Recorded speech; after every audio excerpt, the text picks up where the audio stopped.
I booked a $15,400 family trip to Paris for my wife's 35th only to get a text from my wife's sister. "We gave your spot to your wife's ex-lover Daniel. He's more fun." I replied, "Got it." That night, I canceled the entire trip, flights, hotel, everything. When they returned, the locks were changed, their loads outside, and their cards declined at the coffee shop. That was just the beginning. You know what 10 months of overtime looks like. It's coming home at 9:30 every night with grease under your fingernails and your back screaming from hunching over machinery all day.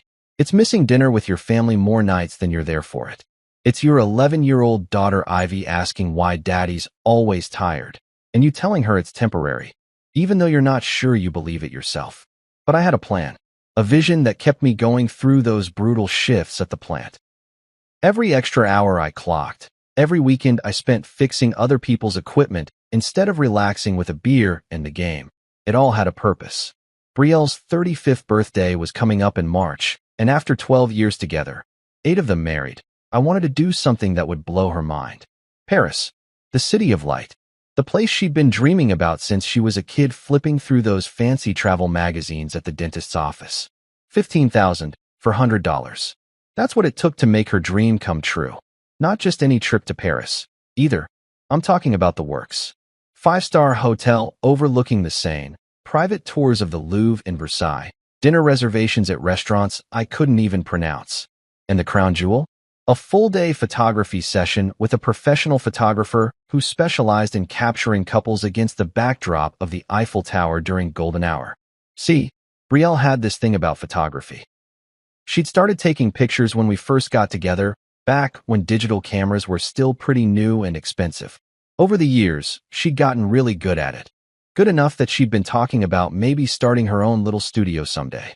She had this dream of taking engagement photos and wedding shots, capturing those moments when people are at their happiest. The Paris photography session wasn't just about us. It was about feeding that creative fire in her that I'd watched dim a little more each year as real life. Bills, mortgage payments, Ivy's school expenses took priority. I remember the night I finally showed her the itinerary. I'd been planning this thing for months, researching every detail, reading reviews, making sure everything would be perfect. I printed it all out on fancy paper I bought from the office supply store, put it in a leather folder I'd gotten for Christmas years ago, but never used.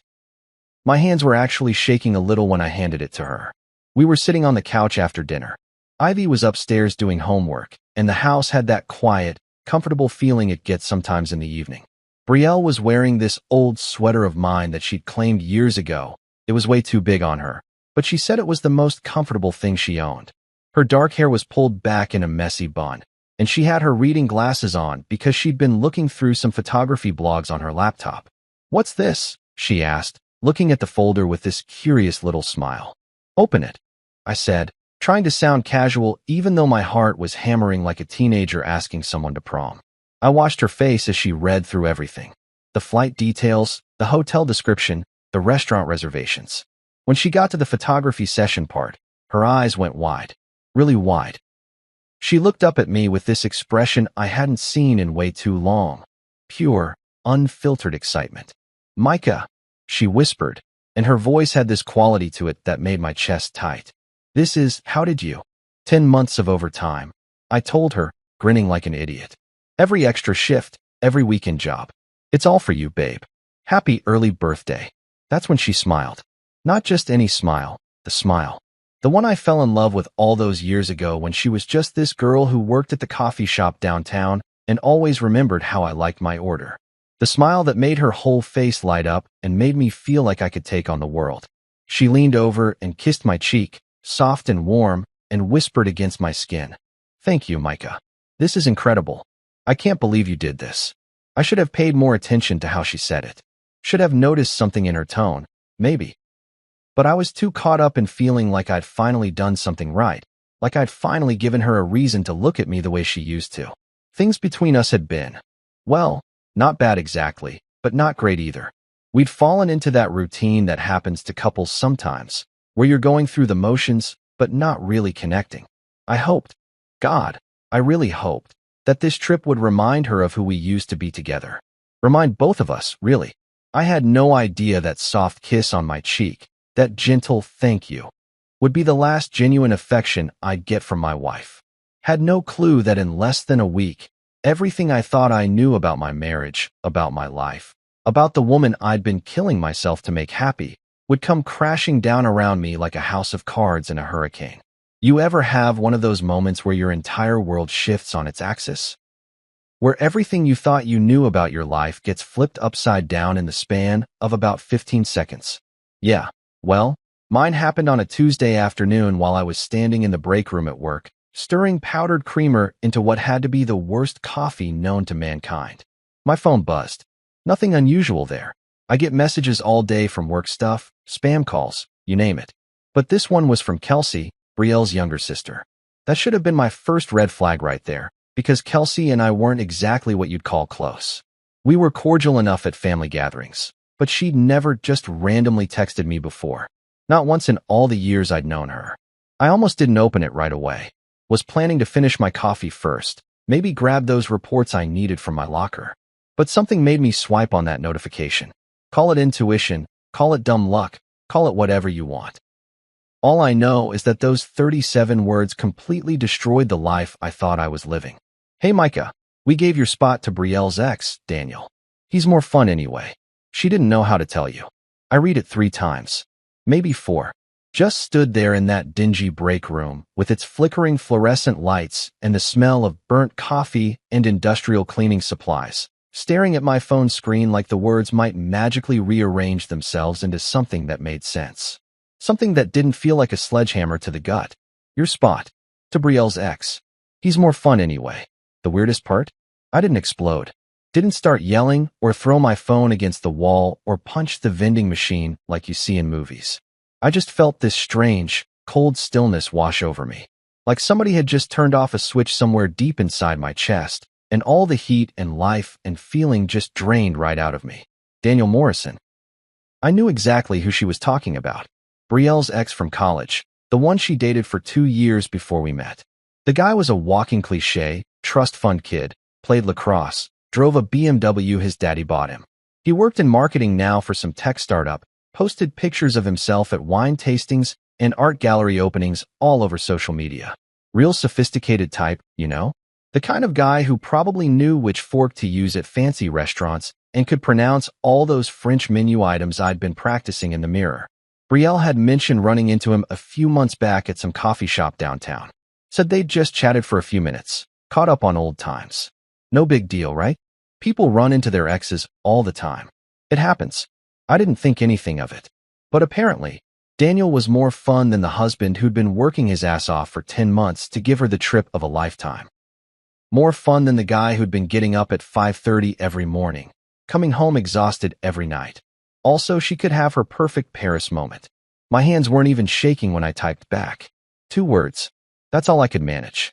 Got it. Simple. Clean. No drama.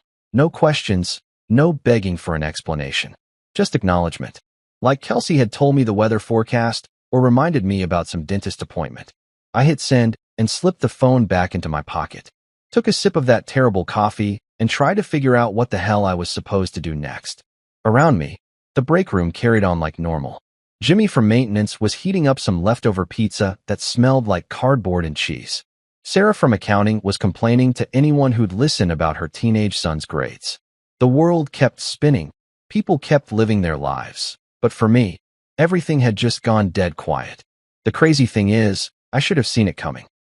Should have picked up on the signs that were probably right there in front of me the whole time. The way she'd been on her phone more lately, always angled away from me when she was texting. How she'd started working late at that little photography studio she rented, claiming she was building up her portfolio. The times I'd tried to initiate something physical and she'd found excuses, too tired, too stressed, had an early morning. But I'd been so focused on planning this trip, so caught up in my grand romantic gesture, that I'd missed what was happening right under my nose. My wife was replacing me, had probably been planning it for weeks, maybe months. And her own sister thought it was perfectly fine to deliver the news via text message like she was canceling a dinner reservation. That night, I drove home in a daze. Sat in my driveway for a good 10 minutes before I could bring myself to walk into the house and face Brielle like nothing had happened. But I had work to do. Phone calls to make. Arrangements to cancel. Because if Daniel Morrison was more fun, then Daniel Morrison could figure out how to pay for his own damn trip to Paris. You know what's funny about having a backup plan? You never really think you're going to need it until you absolutely do. And then, when that moment comes, you're damn grateful you were paranoid enough to prepare for the worst-case scenario.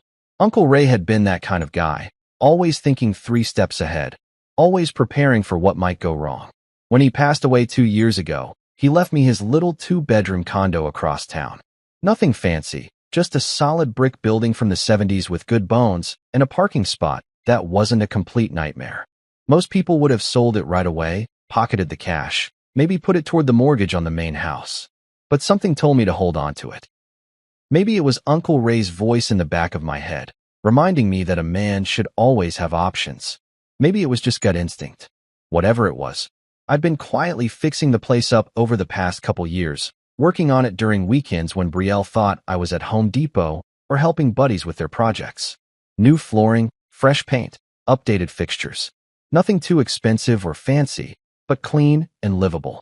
I'd even been paying the utilities and keeping it furnished with stuff I'd picked up at estate sales and thrift stores. The crazy part? Nobody knew about it. Not Brielle, not our friends. Hell, not even my parents. As far as everyone was concerned, Uncle Ray's place had been sold ages ago, and I'd used the money for some boring investment or home improvement project. I'd gotten pretty good at being vague when people asked about it, changing the subject or making some joke about boring financial stuff. Now, sitting in my truck outside that very same condo at 11 o'clock at night, I realized Uncle Ray might have been the smartest guy I ever knew. I'd spent the entire evening moving like I was on autopilot. Called the airline first, Air France, premium economy seats that had cost me more than my first car. The woman on the phone was polite but firm about the cancellation fees. $3,000, gone just like that.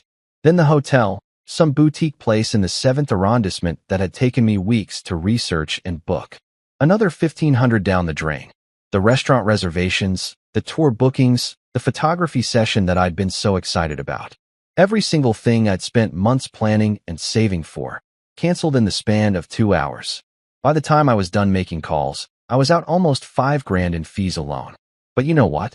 I didn't feel a damn thing about it. It was just money, and money could be made again. The locksmith showed up at 10:30, just like he'd promised. Gary something or other, recommended by a guy at work who'd had to change his locks when his teenage son kept losing his keys. Gary didn't ask questions, just did his job professionally, and handed me 3 shiny new keys when he was finished.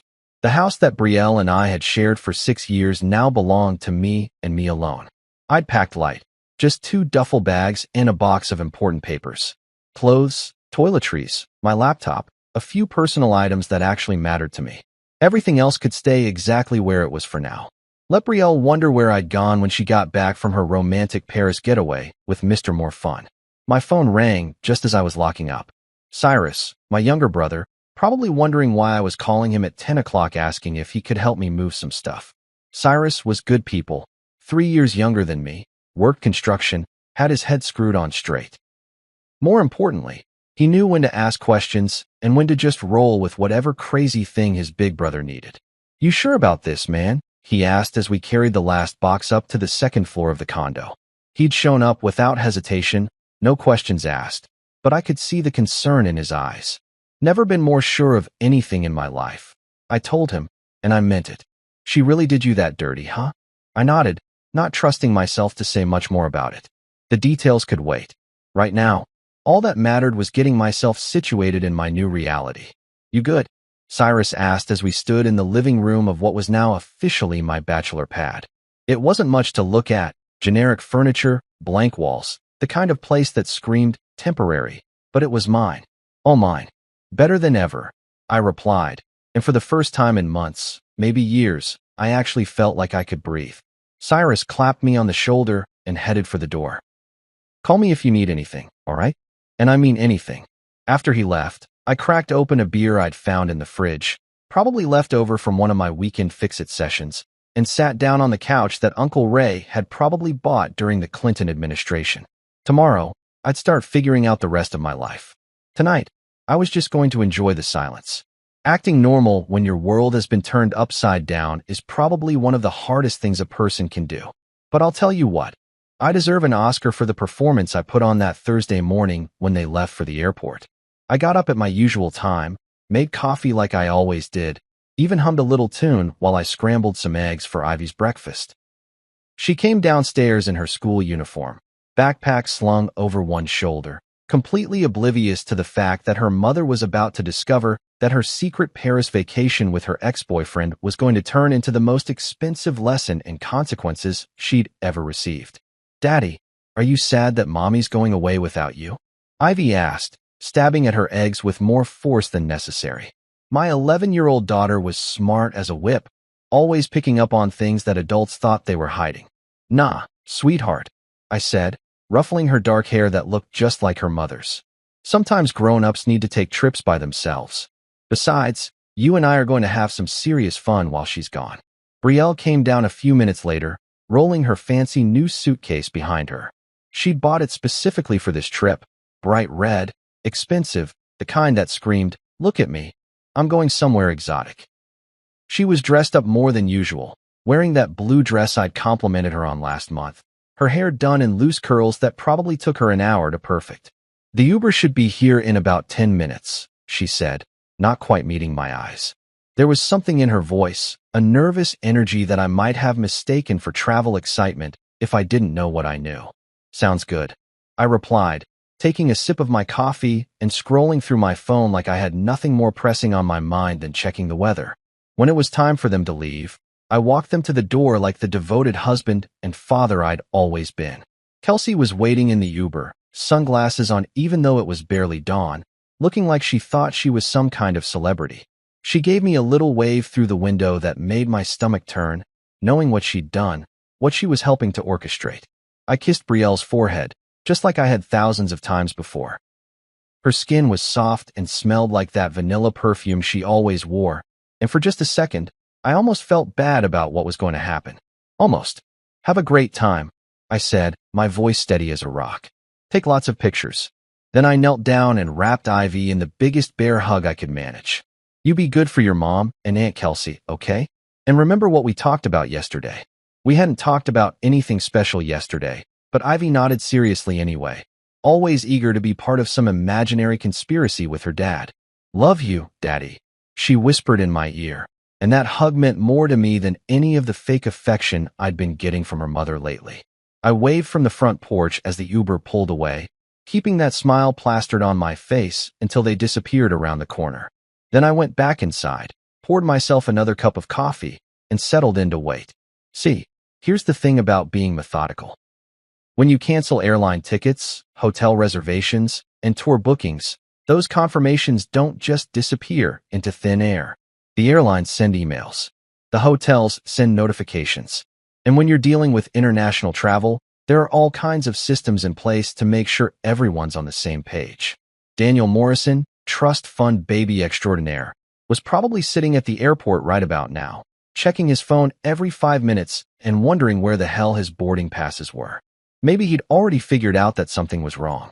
Maybe he was trying to call Brielle, getting sent straight to voicemail because she was probably in airplane mode, thinking she was being responsible.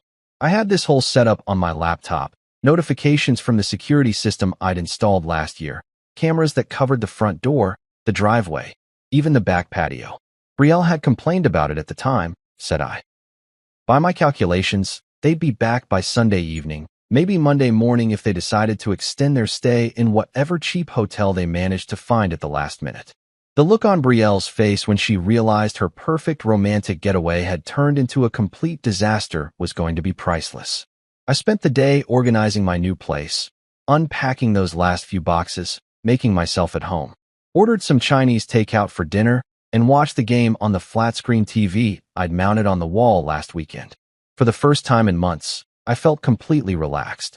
4 days later, right on schedule, my phone buzzed with motion alerts from the house cameras. I opened the app, and there they were, Brielle, Kelsey, and Ivy, dragging their luggage up the front walkway, all three of them looking tired and pissed off. I was watching from my condo, 20 minutes away, sipping espresso from the fancy machine I'd treated myself to that morning. You know what they say about the devil being in the details? Well, turns out the devil's also in your bank statements, credit card records, and every little financial transaction you think nobody's paying attention to. Lucky for me, I'd always been the type of guy who kept meticulous records.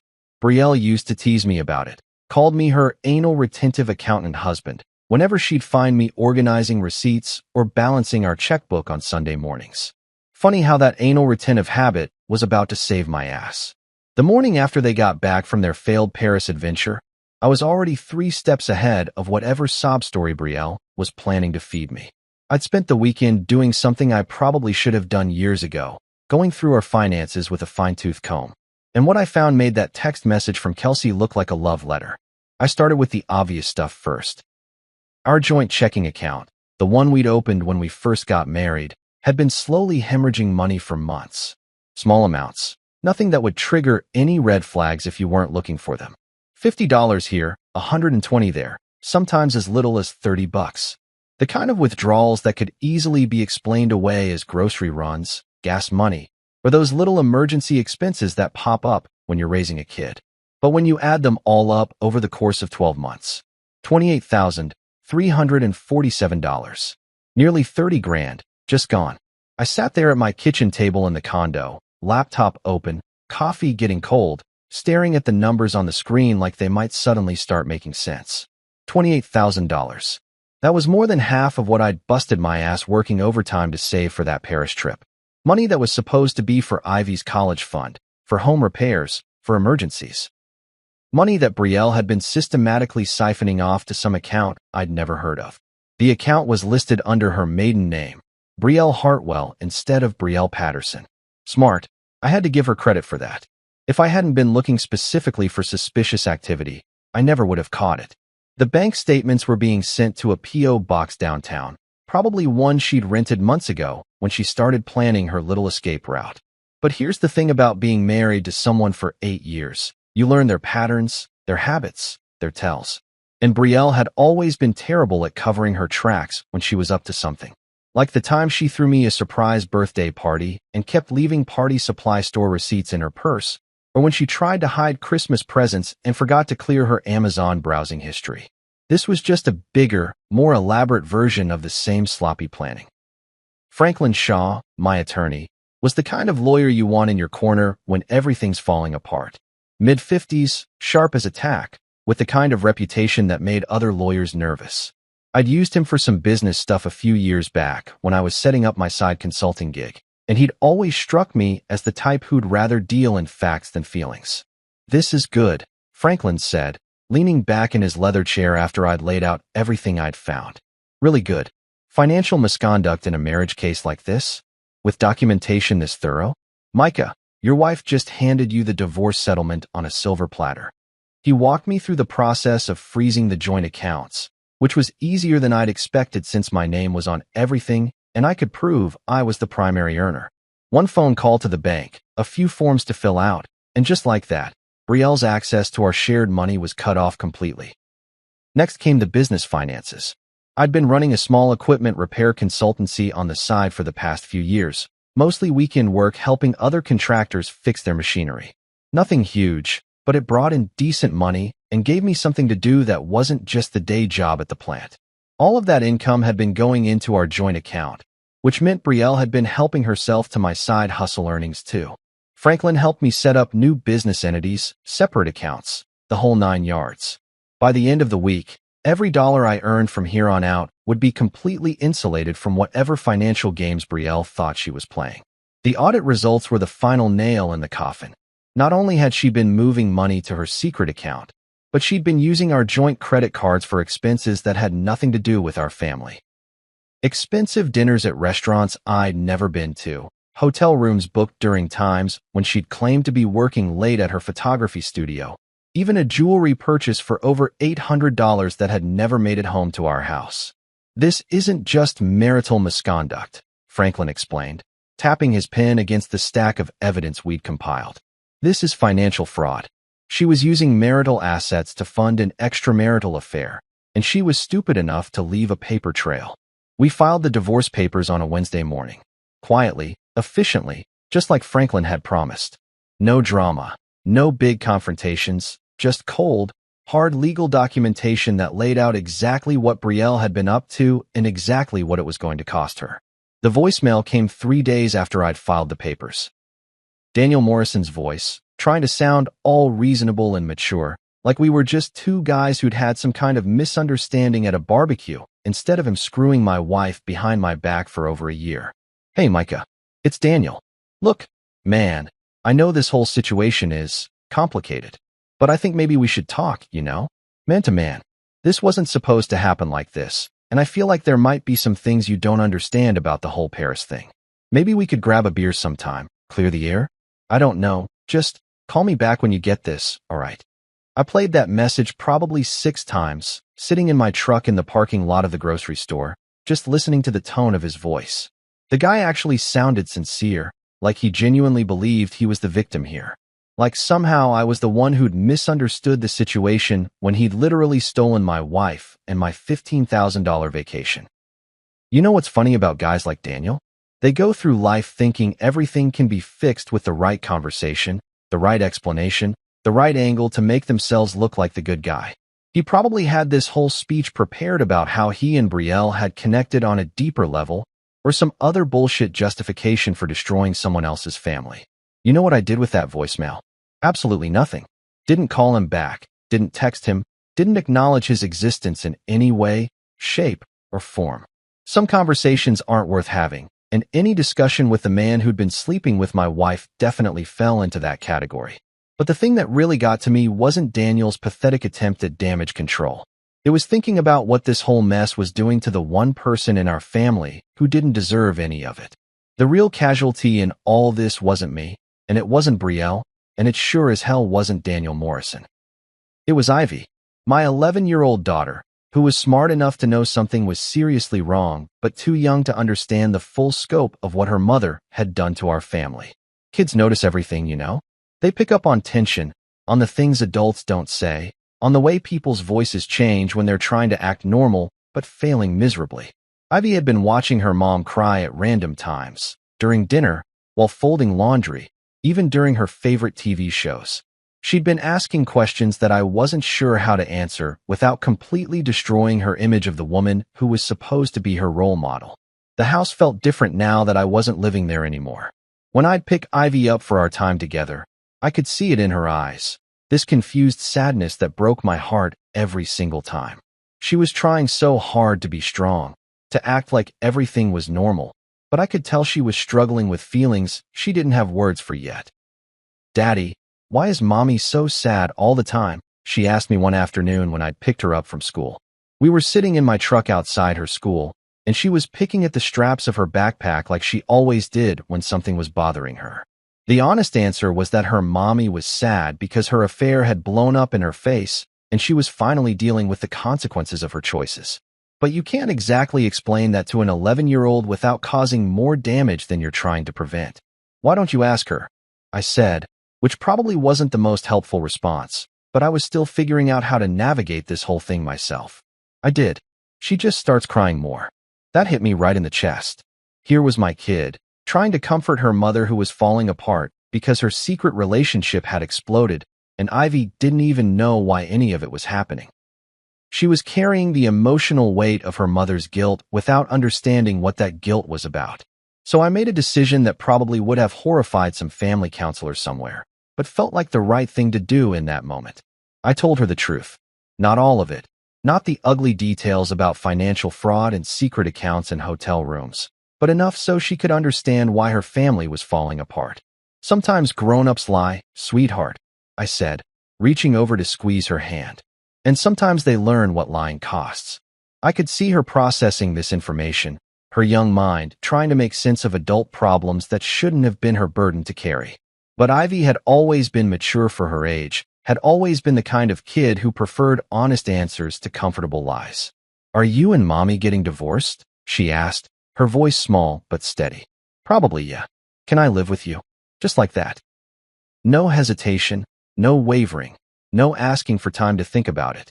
She'd already made up her mind, and hearing her say those words out loud made me realize that maybe I wasn't the only one who'd been paying attention to what was really going on in our house. "If that's what you want, I told her. But you know that means things are going to be different, right? We might have to move, change schools, all kinds of stuff. I don't care, she said, and she sounded so much older than 11 when she said it. I just want to be somewhere where people tell the truth. That became our unofficial family motto after that. Somewhere where people tell the truth. It was what we were building together in the condo. This space where we didn't have to walk on eggshells or wonder what was really going on behind the scenes. But Brielle wasn't ready to accept that she'd lost her daughter along with everything else. A few days later, she called to ask if Ivy could come stay with her for the weekend. Maybe she thought enough time had passed for things to cool down, or maybe she was just desperate to feel like she still had some connection to the family she'd destroyed. When I told Ivy about the invitation, she looked at me with those serious brown eyes that reminded me so much of myself and delivered her own verdict with the kind of brutal honesty that only kids can manage. You lied to Daddy. You let Daniel come instead. Paris was his gift to you. I wasn't even in the room when she said it. I was in the kitchen, giving them privacy for what I thought might be an emotional reunion between mother and daughter. But I heard Brielle's sharp intake of breath, heard the long silence that followed, heard the quiet sobs that came after. When Ivy came to find me a few minutes later, she just shrugged and said, I told her the truth. That cut deeper than anything I could have said to Brielle myself. Kids have this way of stripping away all the excuses and justifications and getting right to the heart of things. And the heart of this thing was simple.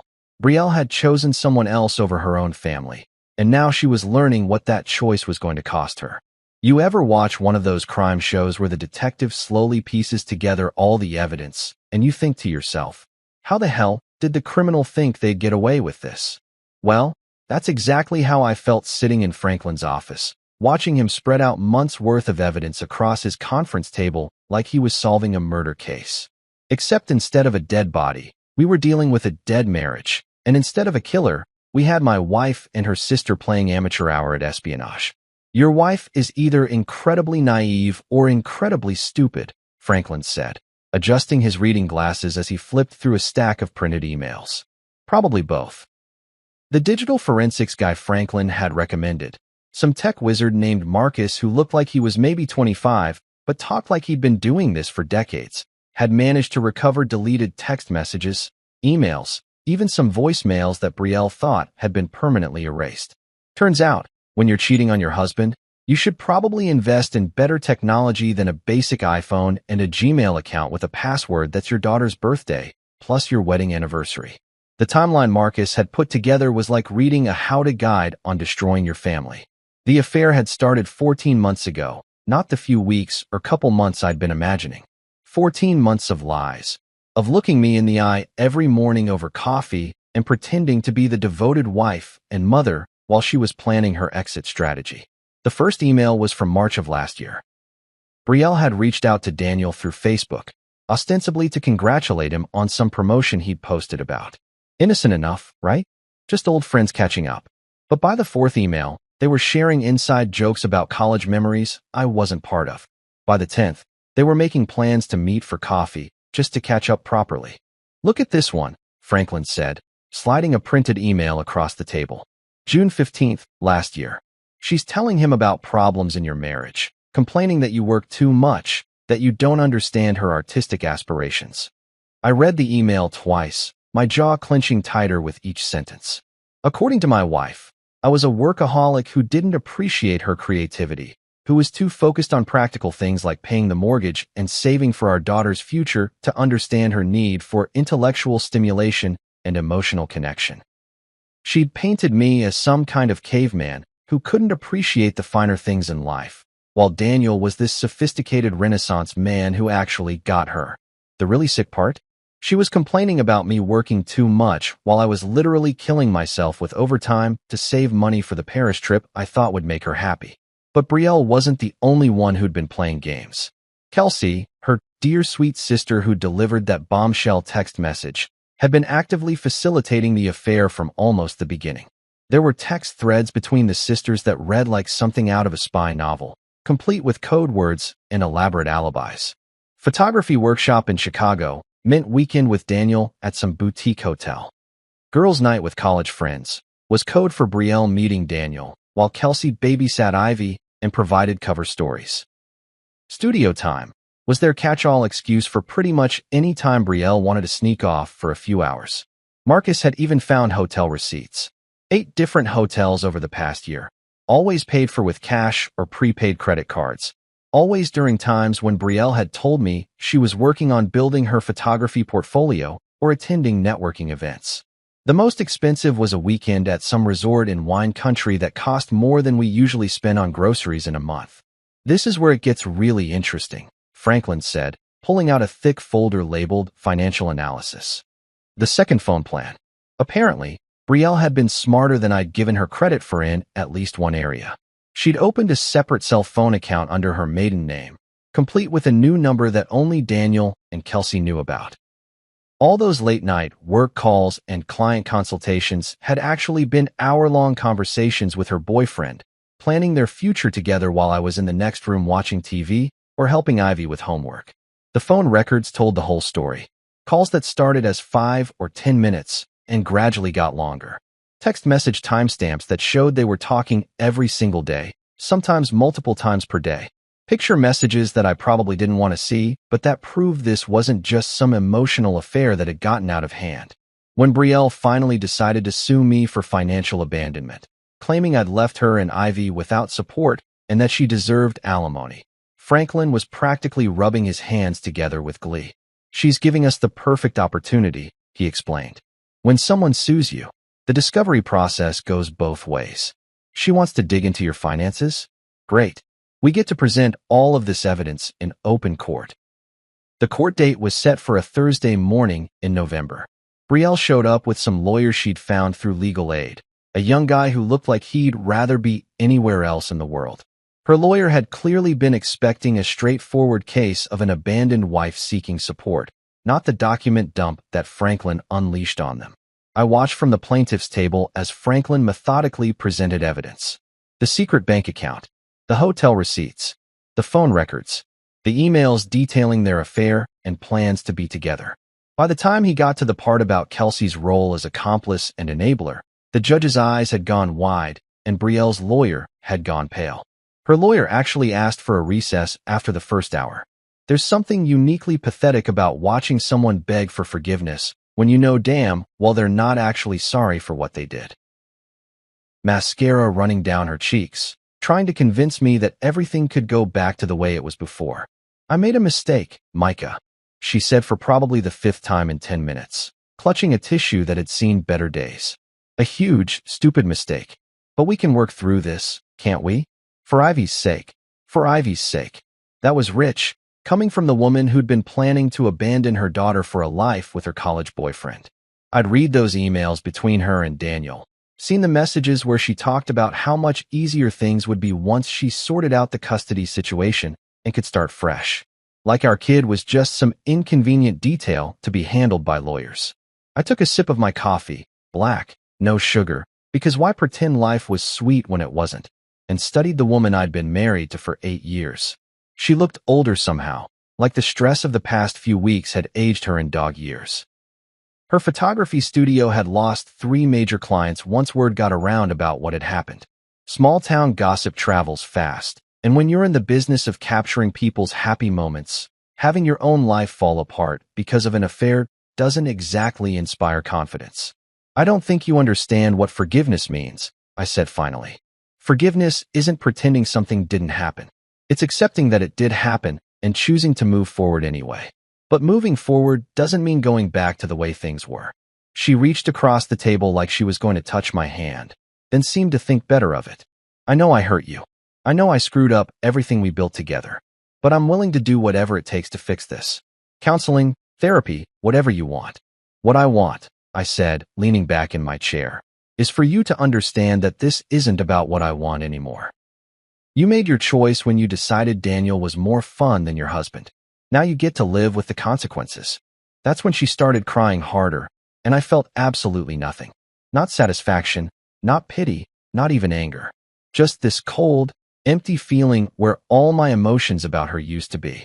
The real conversation I'd been dreading came later that week, when Brielle showed up at my condo asking if Ivy could come stay with her. She was broke. The divorce settlement had left her with barely enough to rent a 1-bedroom apartment across town. but she was trying to maintain some semblance of the mother role she'd nearly thrown away. "I miss her," Brielle said, standing in my doorway like a door-to-door salesperson trying to convince me to buy something I didn't need. "She's my daughter too, Micah. I know I messed up, but I'm still her mom." I called Ivy down from her room, where she'd been doing homework and definitely eavesdropping on our conversation.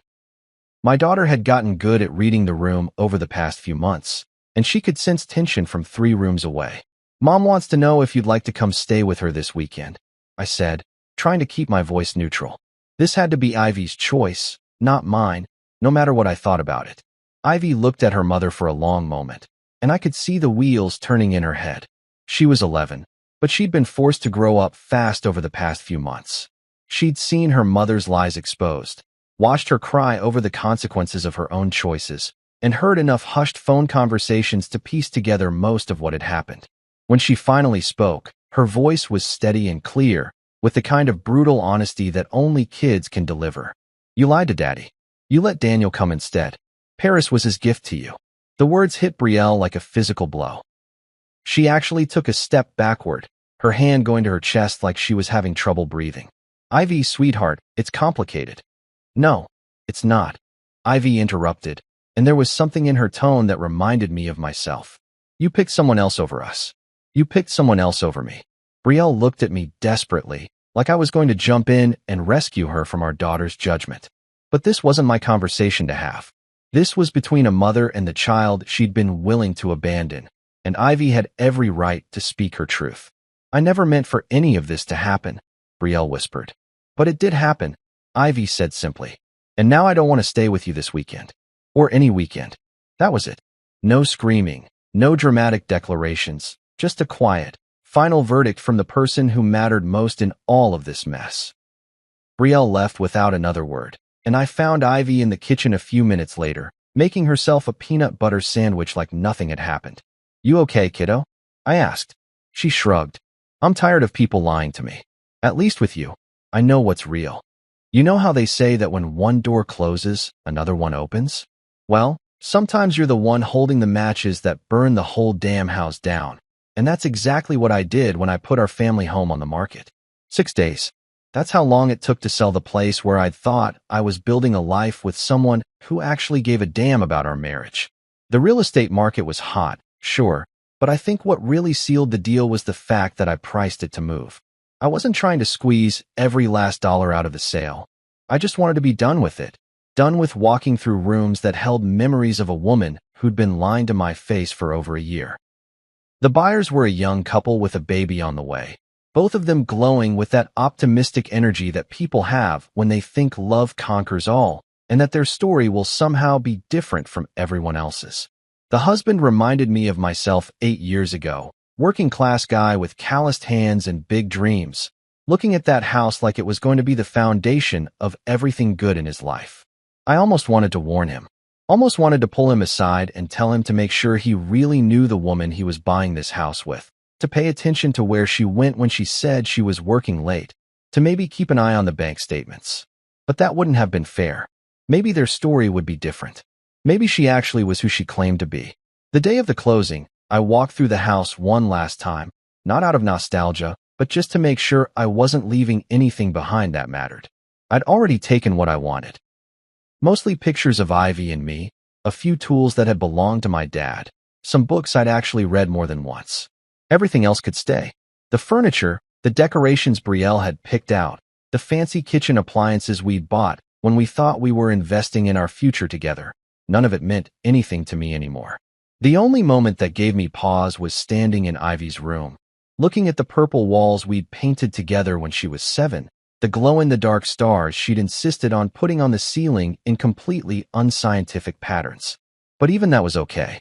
Ivy was excited about decorating her new room at the condo, had already been looking at paint colors and making plans for how she wanted to arrange her furniture. Kids are resilient like that. More resilient than adults, most of the time. What wasn't resilient was Brielle's life, which seemed to be falling apart faster than a house of cards in a hurricane. After losing those 3 major photography clients, word had gotten around the local wedding and event planning circuit about what had happened. Apparently, Brides don't love the idea of hiring a photographer who'd just blown up her own marriage for an affair. Who knew? She'd moved in with Kelsey after the divorce was finalized, but that arrangement lasted all of 3 weeks before Kelsey kicked her out. Turned out that being an accomplice to an affair is one thing, but living with the consequences of that affair on a daily basis is something else entirely. Plus, Kelsey had her own life to worry about. A boyfriend who wasn't thrilled about his girlfriend's drama queen sister taking up permanent residence on their couch. The irony was thick enough to cut with a knife.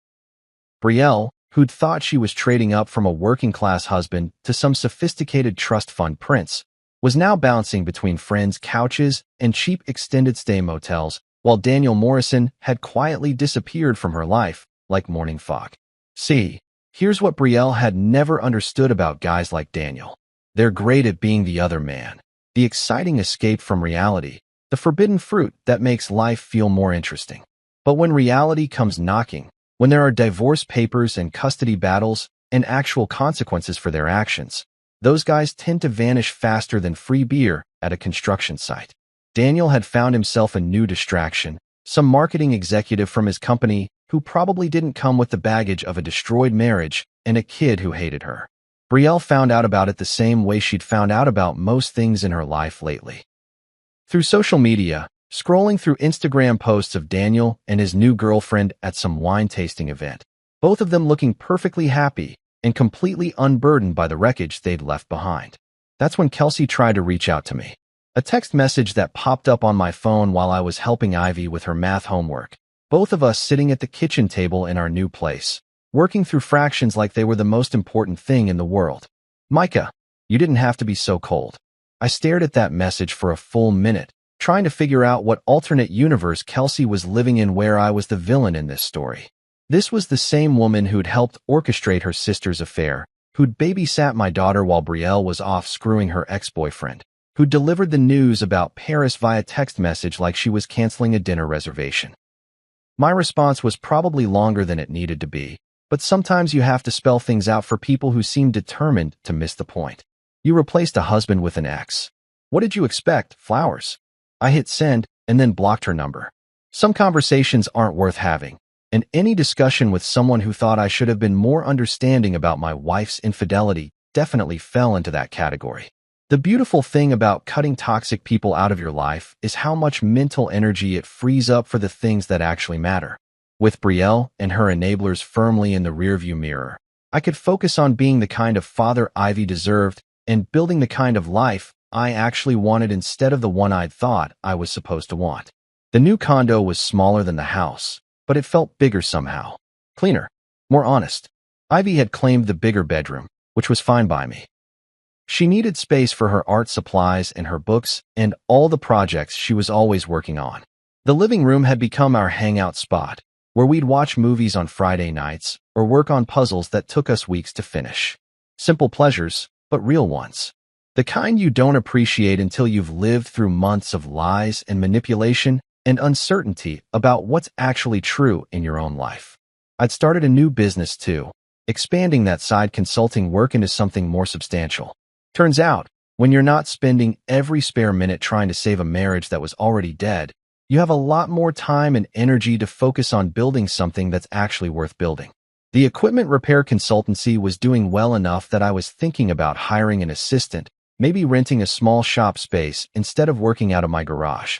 Financial independence has a way of making everything else in life feel more manageable. Brielle still texted sometimes, usually late at night. Usually when she'd been drinking, always with some variation of the same message, that she was sorry, that she missed us, that she'd learned her lesson and wanted to try again. I never responded. Not because I was trying to be cruel, but because there was literally nothing left to say. You can't rebuild a foundation that was rotten from the beginning, and our marriage had been built on lies I'd been too trusting or too stupid to see. 6 months after the divorce was finalized, I did something I never thought I'd do again. I booked a trip to Paris. But this time, it wasn't about grand romantic gestures or trying to save a dying marriage. This time, it was about keeping a promise to the most important person in my world. Daddy, are we really going to see the Eiffel Tower? Ivy asked for probably the 20th time as we sat in the departure lounge at the airport. She was clutching her new camera, a professional-grade Canon I'd bought her for her 12th birthday, and practically vibrating with excitement. "We're really going, kiddo," I said, ruffling her hair that she'd finally convinced me to let her grow out past her shoulders. "Just you and me, and all the croissants you can eat." The flight was nothing like the one I'd originally planned with Brielle. No fancy first-class seats, no champagne service, just 2 coach tickets and a shared bag of trail mix. But watching Ivy press her face to the window as we flew over the Atlantic, seeing her eyes light up when the pilot announced we were approaching French airspace, that was worth more than any luxury amenities money could buy. Paris in springtime really was as beautiful as all those travel magazines had promised. We stayed in a modest hotel in the Marais district, nothing like the 5-star palace I'd originally booked, but it was clean and comfortable and within walking distance of everything we wanted to see. More importantly, it was ours. No hidden agendas, no secret phone calls, no wondering what was really going on behind the scenes. The first thing we did was visit the Eiffel Tower, because that's what you do when you're 12 and in Paris for the first time.